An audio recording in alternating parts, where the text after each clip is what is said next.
오늘 우리가 읽은 시편 23편의 말씀은 아마도 전 세계 사람들이 가장 사랑하는 시 중에 하나가 아닐까라고 생각합니다. 우리뿐만이 아니라 심지어 믿지 않는 사람이라 할지라도 이 다윗의 시편은 한 번쯤 다 들어보았을 것이다 라고 생각합니다. 이 시는요, 언제 어디서 읽어도 참 좋습니다. 아이가 태어나서 100일이 될 때 이 시편 23편을 읽어주면 그렇게 은혜가 될 수가 없어요, 여러분.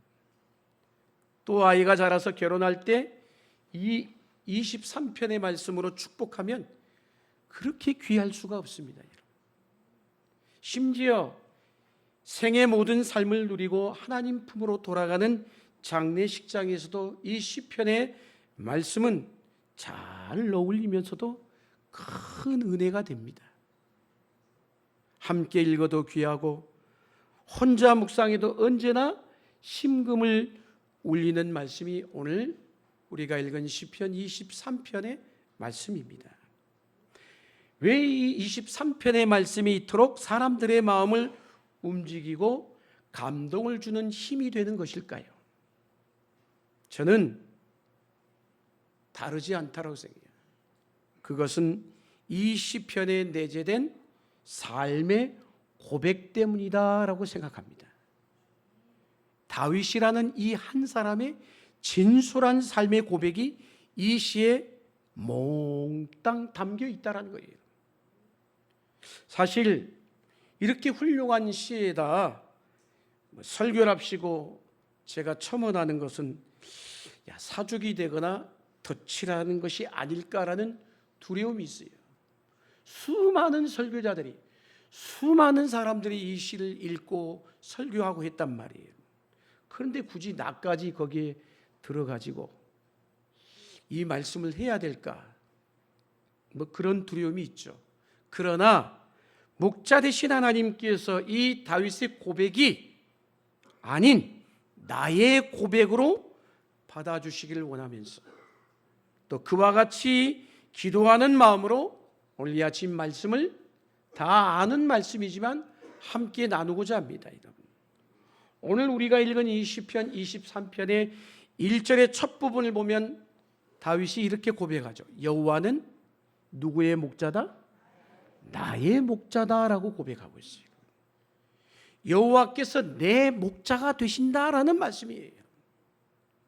그들의 목자도 아니고 저들의 목자는 더더욱 아니고 나의 목자가 된다라고 얘기하고 있는 것이죠, 여러분.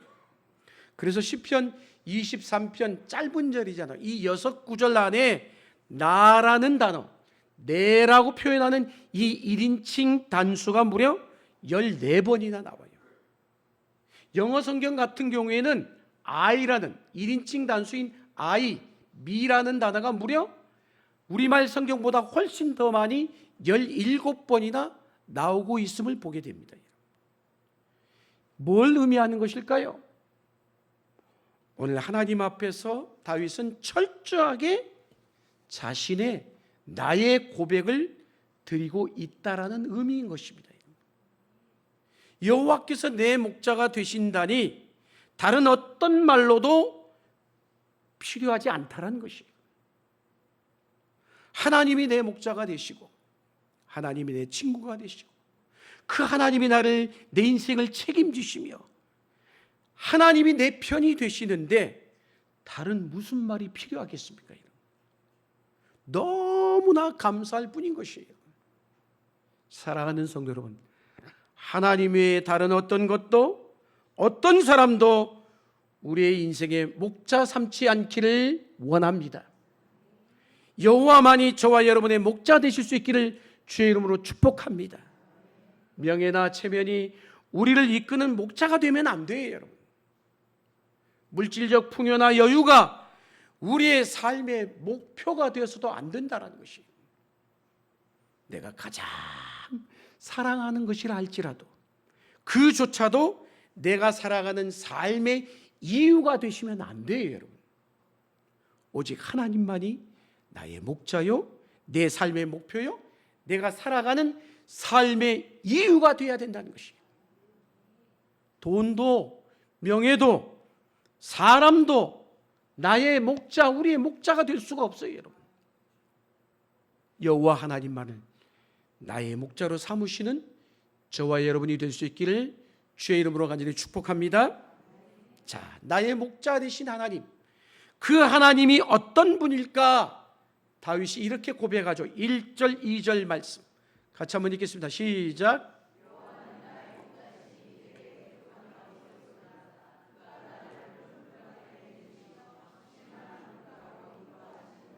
아멘.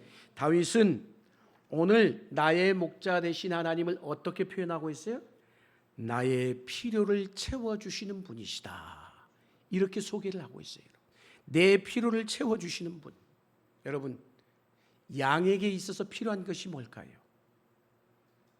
푸른 풀밭, 쉴만한 물가이겠죠. 그렇다면 이 푸른 풀밭과 쉴만한 물가가 있다면 다른 어떤 것도 부족함이 없는 거예요. 그리 고백하고 있는 거예요. 지금 배가 고프면 풀을 뜯어먹고, 목이 마르면 물을 마시고, 피곤하면 지쳐서 푸른 풀밭에 누워서 자면 그뿐이라는 거예요. 그뿐. 더 이상 뭐가 필요하겠습니까? 무엇이 부족하겠습니까? 더 이상 양에게 필요한 게 없다란 말이에요, 여러분. 충분하다라는 거예요. 하나님은 이처럼 저와 여러분에게 꼭 필요한 푸른 풀밭, 쉴만한 물가를 허락해 주셨습니다. 그런데 왜 우리는 오늘 다윗처럼 이런 고백을 드리지 못하는 것일까요? 왜 고백을 하지 못하느냐 이거예요, 여러분. 내게 부족함이 없으리로다. 어쩌면 내 욕심 때문에, 우리의 욕심이 우리로 하여금 부족한 사람으로 만들었는지도 몰라요, 여러분. 그래서 성경은 말하죠. 욕심이 잉태한 즉 죄를 낳고, 죄가 장성한 즉 뭐를 낳는다? 사망을 낳는다라고 말하고 있습니다, 여러분. 사실 여러분, 깨끗한 옷 한 벌이면 충분하잖아요. 무슨 뭐 여러 가지 옷이 필요하겠습니까, 여러분? 그런데 우리는 더 좋은 옷을 욕심을 냅니다. 명품의 옷을 욕심을 냅니다.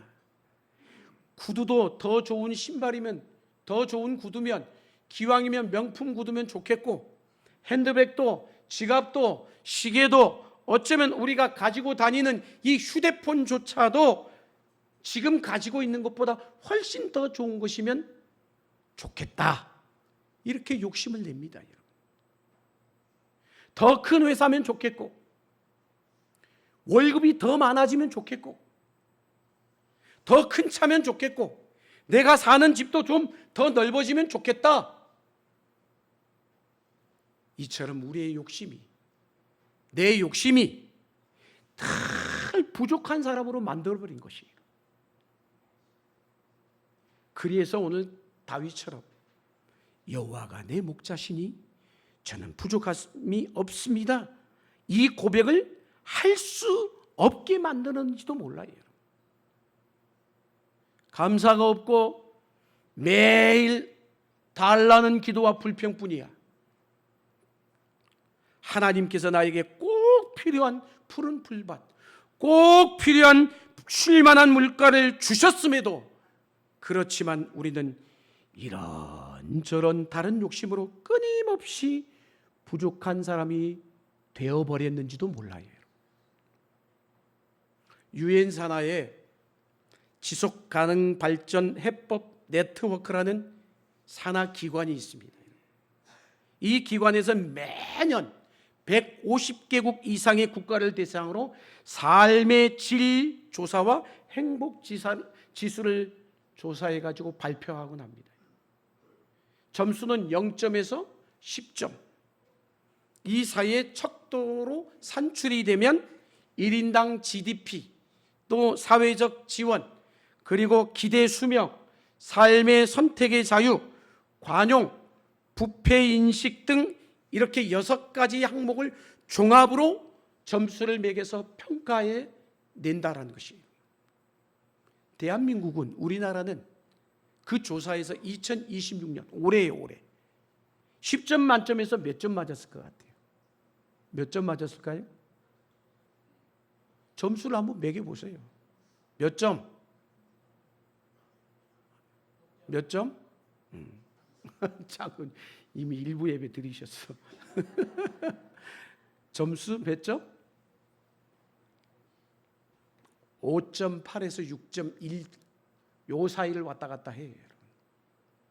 그러면 세계의 나라 150개국 이상 가운데 몇 위가 될까요? 그 정도면 몇 위 될 것 같아요?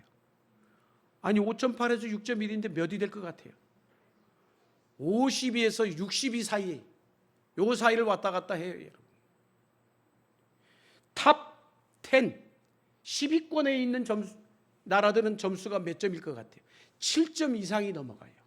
우리는 5.8에서 6.1인데. 한국심리학회가 모 일간지 신문사와 공동으로 실시한 여론조사에서 한국인 평균 행복지수를 100점 만점에서 몇 점 맞았을 것 같아요? 우리나라 행복지수 100점 만점에 몇 점? 몇 점? 63점.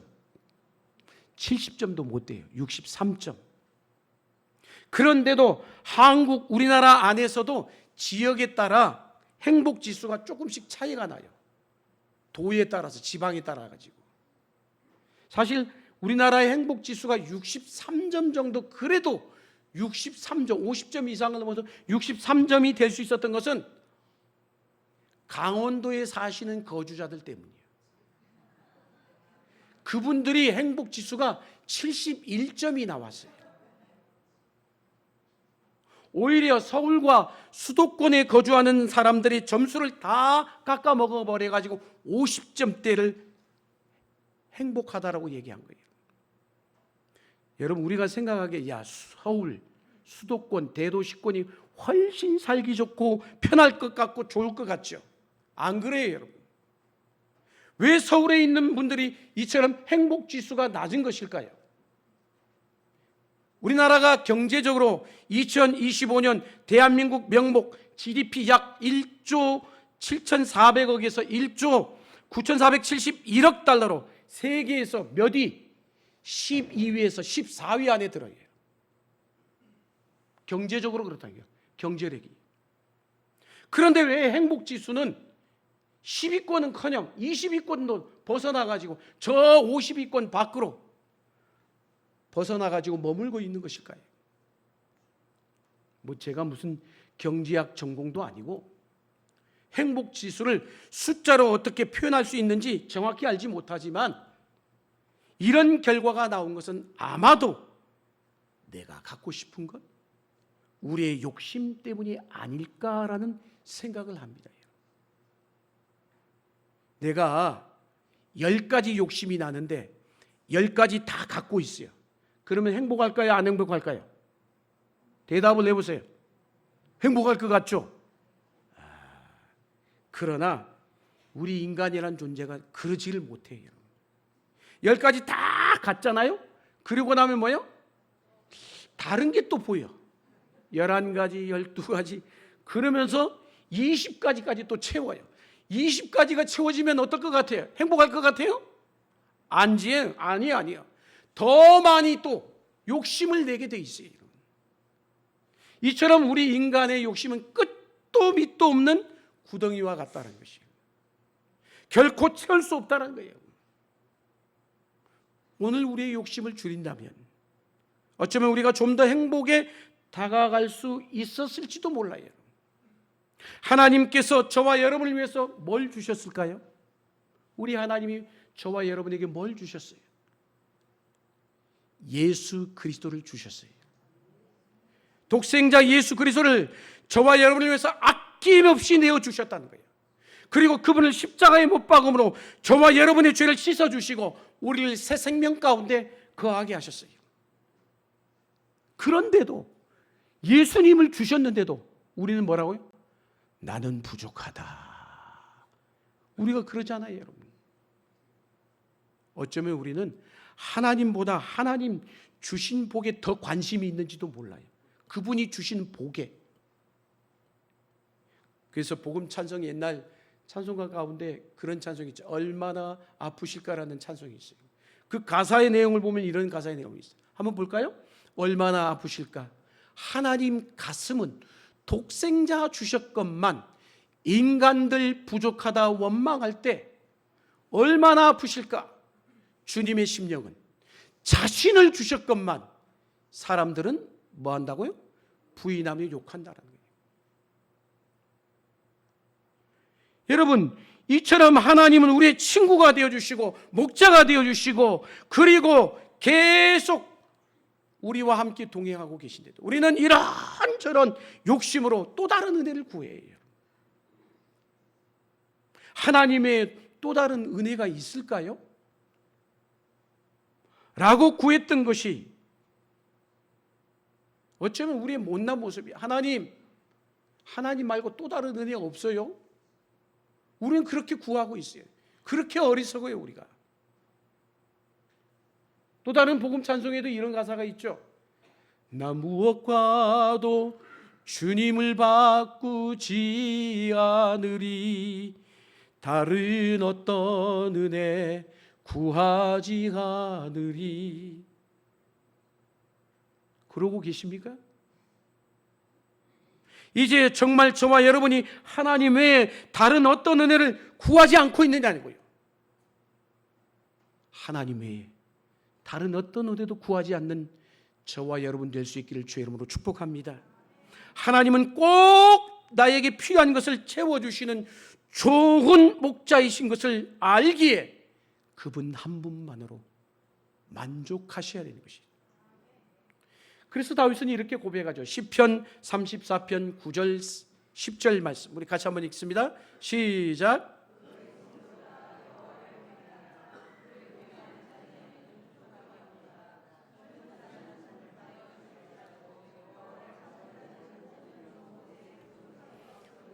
아멘. 여호와를 경외하라 성도들아. 그를 경외하는 자에게 뭐가 없다? 부족함이 없도다.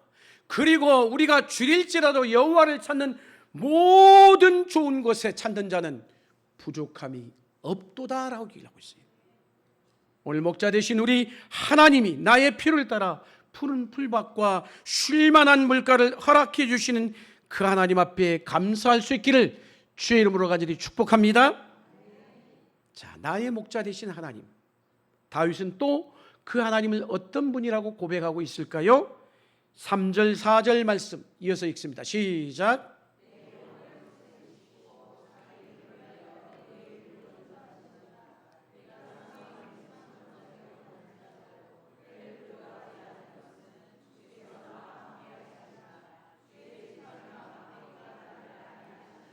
아멘.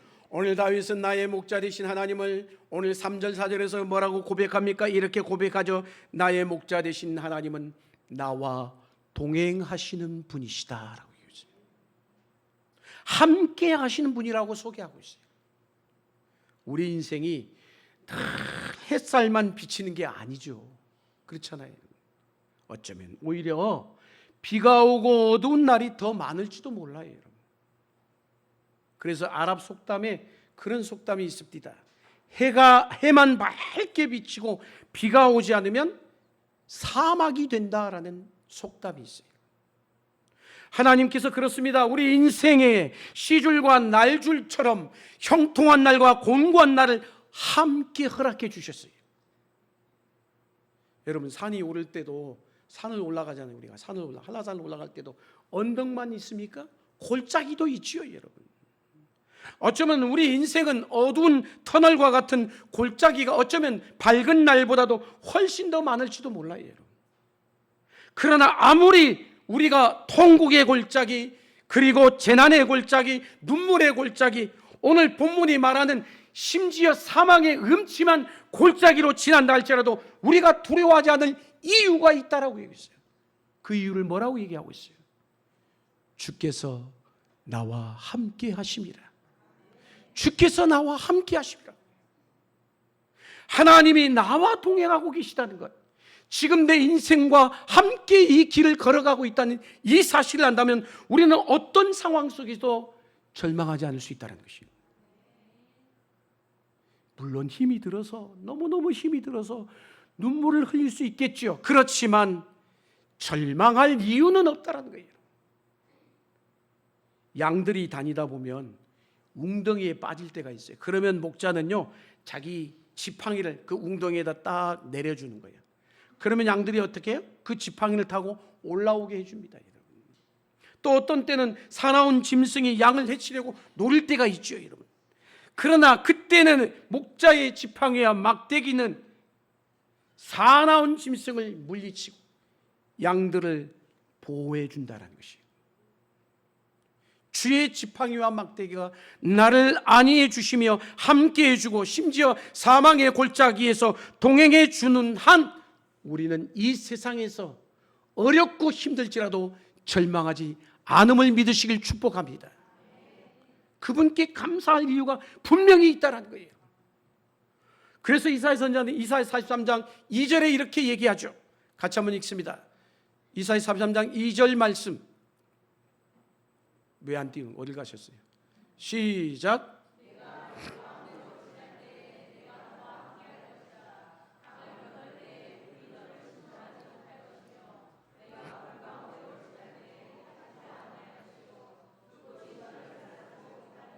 아멘. 그렇습니다. 하나님께서 물 가운데도 불 가운데도 우리를 지켜주시고 함께 해주시겠다고 약속해 주셨어요. 할렐루야. 그러니 어떤 상황 가운데서도 하나님께서 내 목자가 되시 주신다는 것 감사할 수밖에. 오늘 말씀을 묵상하다가 찬송가 하나가 생각이 나서 한번 찾아봤어요. 왜 찾아봤을까요? 이 찬송가에는 없어서 찾아본 거예요. 옛날 찬송가에 나와 있어요. 옛날 찬송가에. 우리 지금 예전에 바로 썼던 찬송가. 거기 찬송을 찾아보면서 묵상을 했어요. 그때 당시에 찬송가 494장이에요, 여러분. 그 1절 가사가 이렇습니다. 나 죄 중에 헤매며 다녔지만 날 버리지 않으심 믿습니다. 나 가는 길 주께서 지키시며 늘 동행해 주시네. 주 언제나 나와 함께 늘 동행해 주시네. 주 날마다 내게 이김 주고 늘 동행해 주시네. 오늘 나와 동행하시는 목자 되시는 하나님, 그 하나님의 손 붙들고 살아가는 저와 여러분 될 수 있기를 주의 이름으로 축복합니다. 굉장히 큰 회사를 경영하시는 회장님이 업무가 너무 많아가지고 스트레스에 시달리다 보니까 그냥 불면증에 시달리고 잠을 못 자는 거예요, 여러분. 잠을 자지 못하니 밥맛이 있겠습니까? 밥맛도 떨어져가지고 식사도 제대로 할 수 없는 지경에 이른 거예요, 여러분. 그래서 정신적 노이로제가 너무너무 심하니까 할 수 없이 정신과 의사를 찾아갔어요. 찾아가서 치료해야 되겠다. 그래서 의사에게 찾아가가지고 자기의 상황을 자초지종을 이야기했더니 이 의사분이 이 회장님의 이야기를 다 듣고는 회장님, 제가 잘 아는 목사님 한 분을 소개해 드리려고 합니다. 그분과 상담하시면 어떨까요? 권면한 거예요. 아니 자기가 치료해 주지 왜 또 목사님이야. 그런데도 이 회장님이 지푸라기 잡는 심정으로 그래서 그 의사분의 소개대로 목사님이 소개받고 그 목사님을 찾아가가지고 자기의 상황을 자초지종을 이야기했어요. 그랬더니 이 목사님이 처방전을 내려요. 회장님, 제가 회장님을 위해서 처방해드리겠습니다. 처방전은 다른 게 아니에요. 시편 23편을 하루에 5번 복용하십시오. 몇 번? 5번. 5번 복용해 보라는 거예요, 여러분. 식후 30분은 정해져 있으니까 몇 번이야 그러면? 아침, 점심, 저녁 3번. 식후 30번, 한 번씩 3번. 그리고 아침에 일어나서 한 번, 잠자리에 들기 전에 한 번. 이렇게 해서 몇 번? 도합 5번을 시편 23편의 말씀을 꼭 복용하십시오. 기가 막힌 거예요. 이런 말도 안 되는 처방전을 나한테 주다니. 그래도 고쳐야 되겠다라는 마음이 앞서서 속는 셈 치고 매일 5번씩 이 시편 23편의 말씀을 암송하고 묵상하고 생각했다라는 거예요. 그런데 이것이 3일쯤, 한 4일쯤 지나니까 그때부터는 졸음이 쏟아지더래요. 졸리더래요. 그리고 한 일주일 지나니까 잘 먹게 되더래요. 잘 자게 되더나 그런 자신을 발견하게 된 거예요, 여러분. 뭐 왜 그랬는지 저도 잘 모르겠어요, 그거는. 그러나 그저 믿기로, 그렇잖아요. 하나님의 말씀은 살아있어, 운동력이 있어 우리의 혼과 영과 관절과 골수를 찔러 쪼개고 회복시키며 우리로 하여금 다시 살아나게 하는 능력의 말씀이기 때문일 것입니다. 혹시 사랑하는 여러분 가운데 힘들고 어려운 눈물의 골짜기를 지나고 계신 분들이 계십니까? 그렇다면 오늘 이 시편 23편의 말씀을 매일 묵상함으로 회복의 기적을 누릴 수 있기를 축복합니다. 저는 오늘 말씀 가운데 특별히 4절 말씀에 탁 하고 꽂혔어요. 오늘 1절과 2절, 3절의 말씀에서는 다윗이 계속해서 하나님을 3인칭 단수로 쓰고 있어요. 예를 들면 그런 거예요. 그가 나를 푸른 불밭에 누이시며, 이렇게 고백해요. 하나님을 뭐라고요? 그라고 표현하고 있어요. 그런데 영어 성경에도 똑같이 그 he라는 단어를 쓰고 있어요. 3인칭 단수로. 그런데 그러던 말씀이 갑자기 4절부터 확 바뀌는 거예요. 그래서 제가 이 4절 말씀에 꽂힌 거예요. 4절부터는 3인칭 단수가 갑자기 2인칭으로 확 바뀌는 거예요. 2인칭으로 바뀌어요. 어떻게? 우리말 성경에는 주께서 나와 함께 하심이라, 여기 주께서라고 표현되어 있어요. 그런데 영어 성경에는 주를 뭐라고 표현했냐? you라고 다루고 있어요. you, 2인칭을 쓰고 있다는 거예요.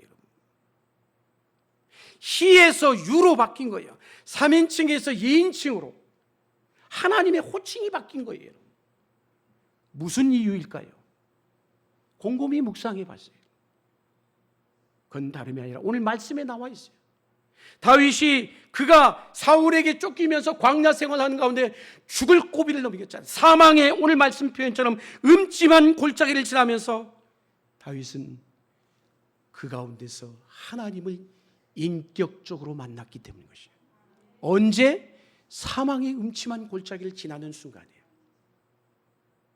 고난을 통해 다윗은 어쩌면 더 영적인 사람으로, 더 깊이 있는 사람으로, 하나님의 사람으로 빚어져 갔다는 것이죠, 여러분. 그곳에서 하나님을 인격적으로 만나게 되면서 이제는 하나님을 그 멀리 계신 하나님이 아니에요. 그가 아니라 주라고, 당신이라고 끌어당긴 거예요. 주님으로 고백하게 된 거예요. 할렐루야. 사도 바울도 그랬죠. 고난당한 것이 내게 유익이라. 무슨 얘기일까요? 고난이 오히려 하나님의 사람으로 만들어가는 하나님의 도구요, 축복의 통로였다는 고백인 것이죠. 사망의 음침한 골짜기 가운데서도 함께 하시며 지팡이와 막대기로 나를 안위하시는 목자 되신 하나님께 우리가 드릴 수 있는 최상의 것이 있다면 뭘까요? 감사인 것이에요. 감사하는 저와 여러분 되기를 주의 이름으로 축복합니다. 세 번째로 다윗은 나의 목자 되신 하나님을 뭐라고 고백하고 있어요? 본문 5절 말씀 이어서 읽습니다. 시작.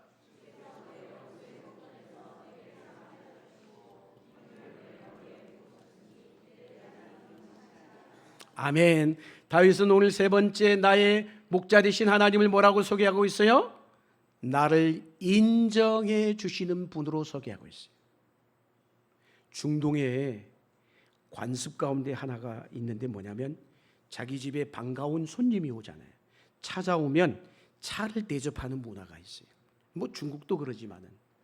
근데 손님이 차를 마시자마자 찻잔이 비지 않도록 계속 차를 따라준다는 거예요. 그런데 아무나에게 그러지 않아. 아주 귀한 손님, 정말 반가워하는 손님, 계속해서 대화하고 싶고 이야기하고 싶은 손님에게는 어때요? 차가 비지 않도록 찻잔을 계속 따라주는 거예요. 차를 부어주는 거예요. 근데 차를 딱 한 잔 마셨는데 따라주지 않았다? 그러면 뭘까요? 아, 나는 이 사람에게 별로 귀한 손님이 아니구나. 일어서서 집에 가야 되는 거예요. 가야 되는 거예요. 그런데 오늘 말씀에 주님이 우리를 어떻게 하신다고요? 우리 주님이 나에게 부어주셔요.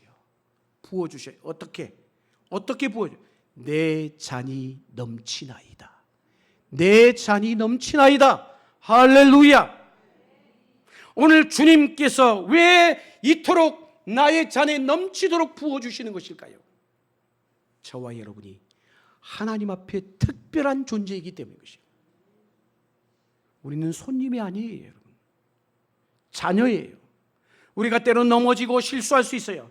그러나 못났다 하더라도 우리 하나님의 눈에는 저와 여러분이 하나님의 아들이고 하나님의 딸이고 특별한 존재라는 것이에요. 믿으십니까?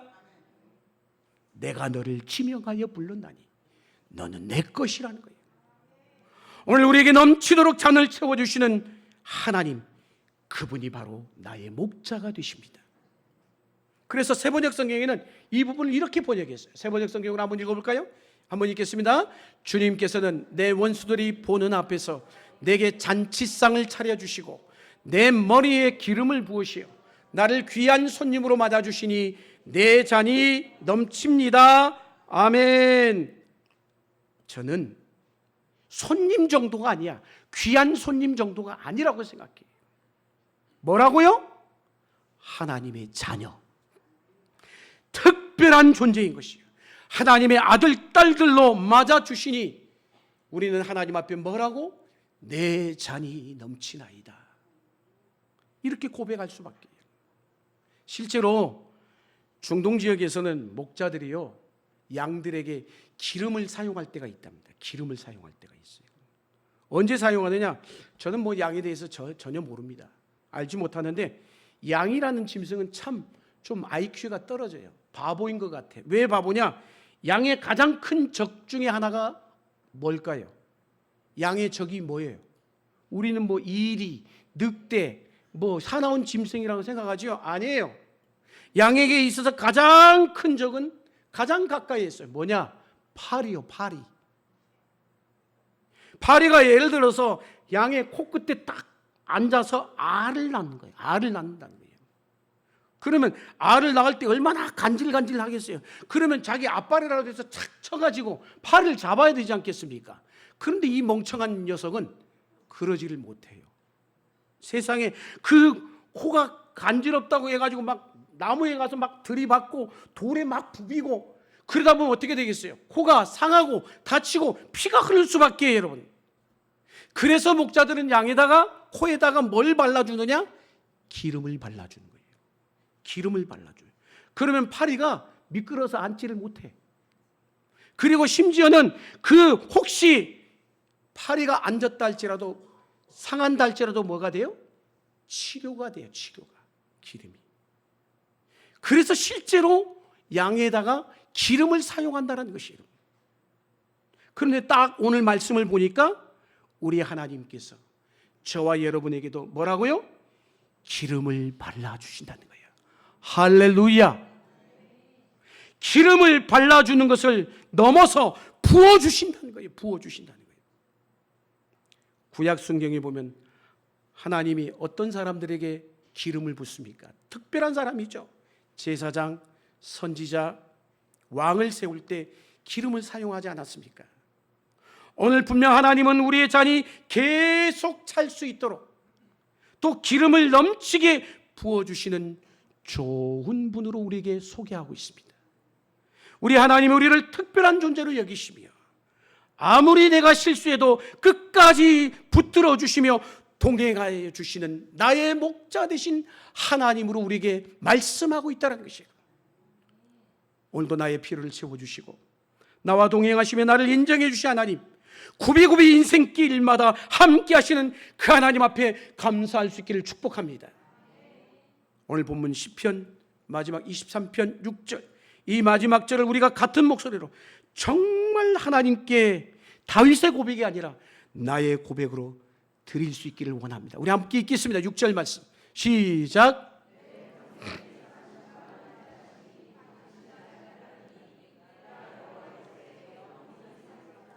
아멘. 아멘.